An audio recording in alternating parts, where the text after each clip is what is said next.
Hola mis hermanos, Dios los bendiga una vez más, un saludo cordial, esperando que estén llevando una bendecida semana, reflexionando lo que estuvimos viendo en la cápsula anterior, de poder estar siempre a cuentas con Dios si llegamos a cometer alguna falta que pudo haber sido por error.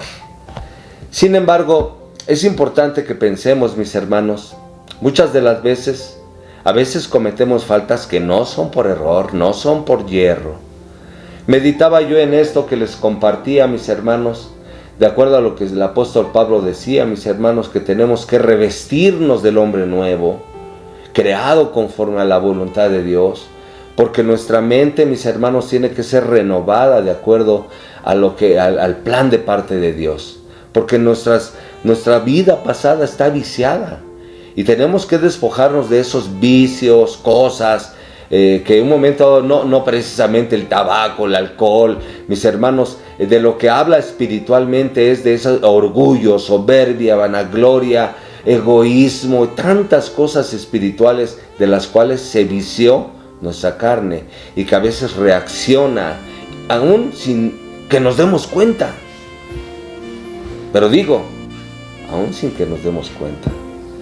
Todavía es mucho más peligroso, mis hermanos, que ya teniendo conocimiento,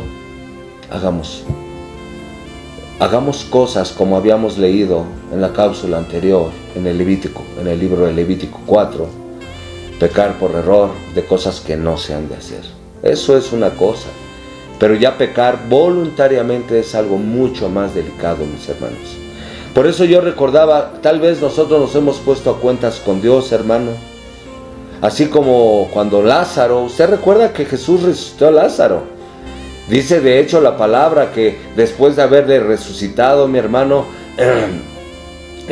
después de eso estaban sentados en una casa, sentados a la mesa y el que había muerto, el que había sido resucitado estaba con Jesús a la mesa. Una bendición, era Lázaro. Fue cuando María, mi hermano, llegó con el vaso de alabastro, lo quebró y lo derramó sobre nuestro Señor Jesús, ungiéndole, como preparándolo, dice la palabra, para la Pascua. Jesús dijo, dejadla, porque esto lo hizo bien. Pero antes de que esto sucediera, de que Lázaro estuviese sentado con Jesús a la mesa, después de resucitarlo, dijo Jesús, desatadle y dejadle ir. Lázaro ya estaba resucitado, pero aún todavía estaba con esas ataduras de la cual lo habían envuelto. Y eso simboliza, mis hermanos, que aún nosotros, ya después de haber recibido a Cristo, ya nos resucitó, nos dio vida eterna, porque recuerde que la paga del pecado es muerte. Él nos da vida, restaura nuestra comunión con Él, pero podemos traer, así como Lázaro tenía ataduras o estaba vendado, pero dijo, desatadle y dejadle ir.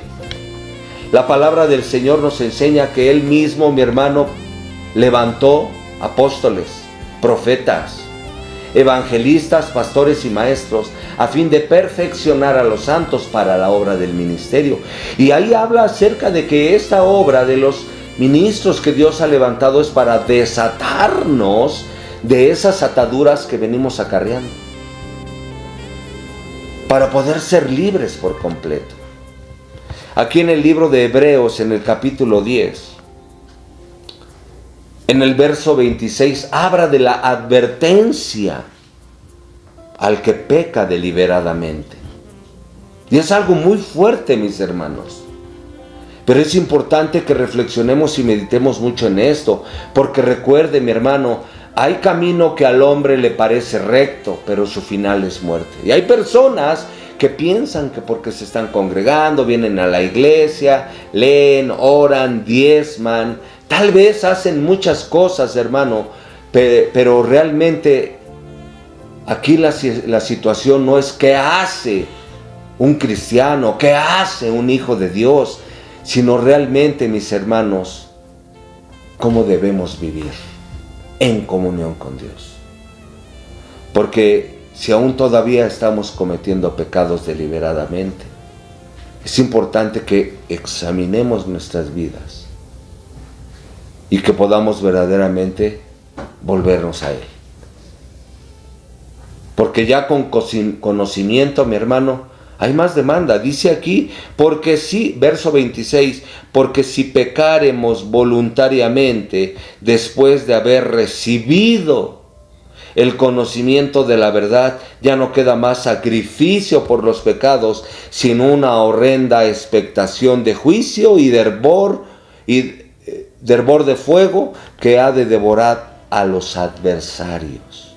El que viola la ley de Moisés por el testimonio de 2 o 3 testigos muere irremisiblemente. ¿Cuánto mayor castigo pensáis que merecerá el que pisoteare al Hijo de Dios y tuviere por inmunda la sangre del pacto en la cual fue santificado e hiciere afrenta al Espíritu de gracia?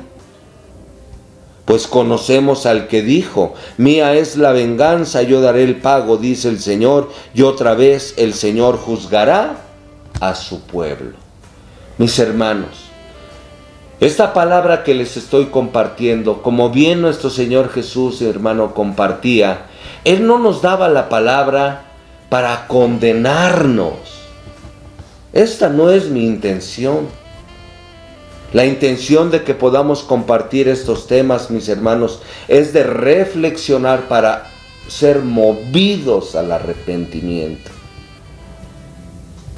Porque más adelantito dice, mis hermanos, que el verso 30 dice que el Señor juzgará a su pueblo. Él es justo, mis hermanos. ¿Cómo queremos caer en las manos de Dios? Así en pecado. Por eso la palabra dice en el verso 31, horrenda cosa es caer en manos del Dios vivo. Pero dice aquí enseguida, el verso 32, pero traed a la memoria los días pasados en los cuales, después de haber sido iluminados, sostuvisteis gran combate de padecimientos. Por una parte, ciertamente con vituperios y tribulaciones, fuisteis hechos espectáculo, y por otra parte llegasteis a ser compañeros de los que estaban en una situación semejante. Mis hermanos, aquí habla del vituperio por haber creído en el Evangelio, porque se mostró un genuino arrepentimiento. Aquí nos habla de volvernos. Volvámonos a Dios. Más adelante me voy a brincar unos versículos, mis hermanos, porque el Señor nos habla en el versículo 35, mire. No perdáis pues vuestra confianza, que tiene grande galardón, porque es necesaria la paciencia, para que habiendo hecho la voluntad de Dios, obtengáis la promesa. Aquí mi hermano habla de que es necesaria la paciencia para obtener la promesa. A lo mejor tú dices, no, se habría de ver la paciencia que tengo. A veces ya no aguanto a este hombre, a esta mujer, o esto que me está pasando, pero he aguantado. Has tenido paciencia, pero ¿cuál ha sido tu estado? ¿En paz? ¿Enojado? ¿Amargado? A lo mejor sí, aguantas a esa persona, le tienes paciencia, pero enojado, amargado, triste. Cuidado, la paciencia así no vale. Es necesaria la paciencia, pero tienes que estar en comunión con Dios. Una paciencia que de verdad muestra esperanza. Yo le invito a que meditemos en esto. Que la paz de Dios siga siendo en su vida. Guarde su corazón y que la bendición sea para todo su hogar. En Cristo Jesús. Amén.